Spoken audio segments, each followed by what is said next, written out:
Hello, আসসালামু আলাইকুম। তোমরা যারা ভিডিওটি দেখছো, তোমাদের কাছে একটা রিকোয়েস্ট হলো ভিডিওটা সম্পূর্ণ অবশ্যই দেখবে। কারণ একটু বর্তমান সময়ের অ্যাক্সিডেন্ট দুর্ঘটনার বিষয়গুলো নিয়ে একটু শেয়ার করব। মনের আবেগটা ইমোশনাল হয়ে গেছি আমি অনেক। ঈদ থেকে ঈদের আগের থেকে পর পর্যন্ত আমি কোনো ভিডিও আপলোড করিনি এই পর্যন্ত। আসলে অ্যাকচুয়ালি ঈদের আগে যে আমাদের সদরঘাট লঞ্চ দুর্ঘটনাটা হলো, ওই লঞ্চ দুর্ঘটনাটা আমি অ্যাকচুয়ালি ভিডিওতে সম্পূর্ণই দেখেছিলাম। একটি লঞ্চ যখন পেছন থেকে ধাক্কা দিল আরেকটি লঞ্চের যাত্রী, ২ জন যাত্রী, একজন লঞ্চের তো সাইডে তলে পড়ে গেল, উনি মাঝপথে রইল, রক্তাক্ত ছিল এবং আরেকজন পুরোটাই পিষে যাচ্ছিল। পিষে গিয়ে শেষ পর্যন্ত মানে যে তার অবস্থা এরকম হয়েছিল, তাকে দেখা যাচ্ছিল সে একেবারে ছোট হয়ে গিয়েছিল যেমন, তারপর পানিতে পড়ে গেছে। তো এই ২ জন দুর্ঘটনা হয়, এই জিনিসটা দেখে আমার ভিতরে খুব একটা কষ্টদায়ক ইমোশনাল তৈরি হয়। আর আরও ২ জন নদীতে পড়ে গিয়েছিল, তারা নিখোঁজ ছিল। তো এই ২টা আমাকে অনেক কষ্ট দেয় এবং খুব খারাপ লাগে। তো আমাদের জীবনের কোনো নিশ্চয়তা নেই যে প্রতি বছরই দেখা গেছে ঈদের উদযাপনে বাসায় যাওয়ার সময় নানাভাবে অ্যাক্সিডেন্ট হয়, দুর্ঘটনা হয়।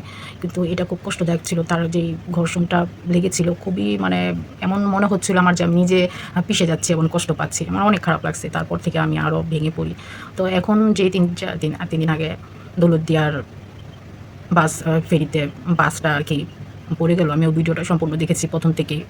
তো ওইটা দেখে খুব খারাপ লাগছে, অনেক কষ্টদায়ক লাগছে যে এত বড় একটা বাস পানিতে পড়ে যাওয়া একটা সহজ কথা না। সেখান থেকে ২৬ জন মানুষের মৃতদেহ উদ্ধার হয়েছে। পরিবারের কাছে ২৫ জনকে বুঝিয়ে দেওয়া হয়েছে। কিন্তু বুঝিয়ে দিলেই কি আপনজন পরিবারের সদস্য মা, বাবা, ভাই, বোন, সন্তান কেউ কাউকে তো আর পাবে না। তো একটাই রিকোয়েস্ট আমার এই ভিডিওটার মধ্যে যে আমাদের বাংলাদেশে আমি দেখেছি কয়েকবার ড্রাইভাররা বিরতিহীনভাবে গাড়ি চালায়। তো বিরতিহীনভাবে যখন তারা গাড়ি চালায় এইসব দুর্ঘটনাগুলো যখন হয়, অনেক সময় তারা গাড়ি কন্ট্রোল করতে পারে না। তো আসলে এখানে তাই হইছে।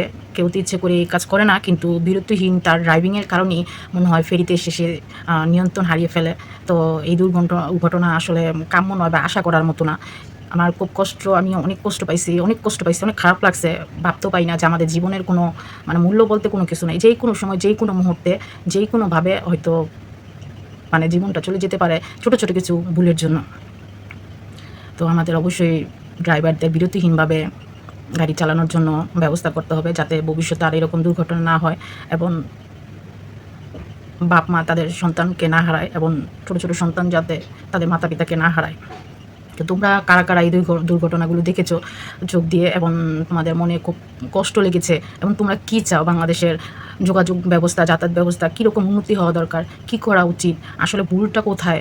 হ্যাঁ, এটা আমাদের সবার মনে করি আমরা সুনাগরিক হলে সবারই যার, যার মতো মন্তব্য রাখা উচিত এবং আমাদের যে নতুন সরকার আছে তার উচিত আমাদের দেশটাকে নতুনভাবে, নতুন নিয়মে, নতুনভাবে গড়ে তোলা। নতুনভাবে গড়ে তোলা বলতে আমি বোঝাতে চাচ্ছি যেই জায়গায় ব্যস্ততম এলাকা, ব্যস্ততম জায়গা যেখানে তাৎক্ষণিক কিছু ব্যবস্থা রাখতে হয়। তাৎক্ষণিক ব্যবস্থা থাকলে মানুষের জান এত যায় না। আরও অল্প যাওয়ার কথা। যেমন এই বাস দুর্ঘটনায় আমি তাৎক্ষণিক ব্যবস্থা বলতে বুঝি এমন একটা ফেরি, এমন একটা পদ্মা নদী, হ্যাঁ, সেখানে অবশ্যই তাৎক্ষণিক ডুবুরি ব্যবস্থা থাকা উচিত ছিল। যদি তাৎক্ষণিক ডুবুরি ব্যবস্থা থাকতো তাহলে অবশ্যই আরও কিছু মানুষের জীবন বাঁচত এবং তাদের জীবিত উদ্ধার করা সম্ভব ছিল। ডুবুরি যদি থাকতো, সাথে, সাথে যদি বাসের সাথে তারাও যদি নিচে চলে যেত তাহলে অবশ্যই আর কিছু মারা যেত। যেহেতু ২-৩ ঘন্টা পরে পানির নিচে তো কেউ আর বেঁচে থাকবে না। তো উদ্ধার ব্যবস্থা যদি ২-৩ ঘন্টা পরে হয় তাহলে কীভাবে মানুষের জীবন বাঁচবে? তো আমাদের এই ব্যবস্থাগুলোকে উন্নত করতে হবে। তো তোমাদের মতে কী করা উচিত? আমার কথাগুলো কি ঠিক আছে কিনা তোমরা অবশ্যই কমেন্টে তোমাদের মতামতগুলো জানাও। আর যারা ইউটিউব থেকে দেখবে ভিডিওটা তোমরা অবশ্যই সাবস্ক্রাইব করবে। যারা ফেসবুক থেকে দেখবে আইডিটা অবশ্যই ফলো করবে এবং পাশে থাকবে অবশ্যই। আল্লাহ হাফেজ।